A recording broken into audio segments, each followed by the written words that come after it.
Jo abans que res soc consumidor dels productes del Rosal des de fa ja uns quants Nadals, no? I per tant, com a consumidor, per lo bones que estan els arrugats, les neules, i sabent la feina que hi ha al darrere, doncs tenia ganes de conèixer, de venir aquí a veure de primera mà doncs, com es fan, no?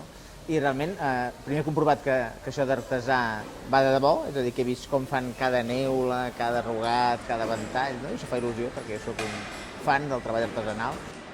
Doncs una de les coses que m'ha fet molta il·lusió de venir avui aquí és conèixer en Lluís, perquè en Lluís ja de moment té dos mèrits, tu Lluís, que és, una, inventar els arrugats, és a dir, el Lluís és aquest treballador que va inventar els arrugats, és a dir, que intentaves fer les neules però no sortien prou bé, i què feies? Tu les arrugaves i vinga, no?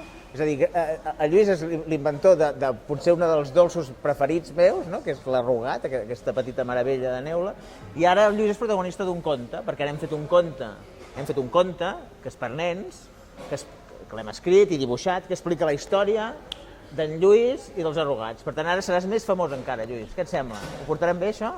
Molt bé, doncs.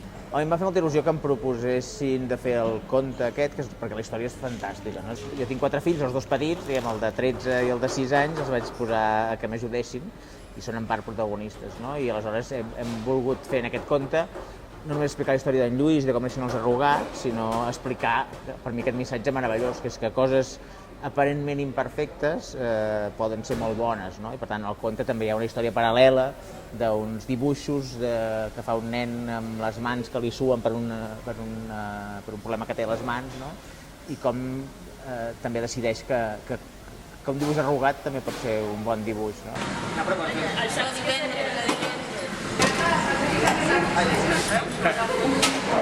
Aquest ha quedat perfecte. Aquest? Ara falta que no sigui... Soc un gran defensor d'aquestes entitats i sempre soc crític amb que sou tan bona gent que feu la feina amagada, no? I silenciosa. I el que passa quan vens aquí és que et vas mirant cada persona dels que et veus, cadascú amb el seu grau de discapacitat, de dificultats, això, alguns treballant, alguns amb activitats més recreatives, i vas pensant que cada persona d'aquestes, si no existís Alba, si no existís, què farien, no? Ells i les seves famílies què serien, no? Per tant, per mi és el que em manté l'optimisme, no? En el món, és a dir, pensar que persones que en altres circumstàncies, en altres èpoques, doncs suposo que serien persones marginades a casa seva, sense cap autoestima, gairebé destruint tota una vida familiar, i que en aquests moments els veus aquí contents pel que sigui, o perquè estan fent neules, o perquè estan fent clauers, o perquè estan socialitzant-se, no?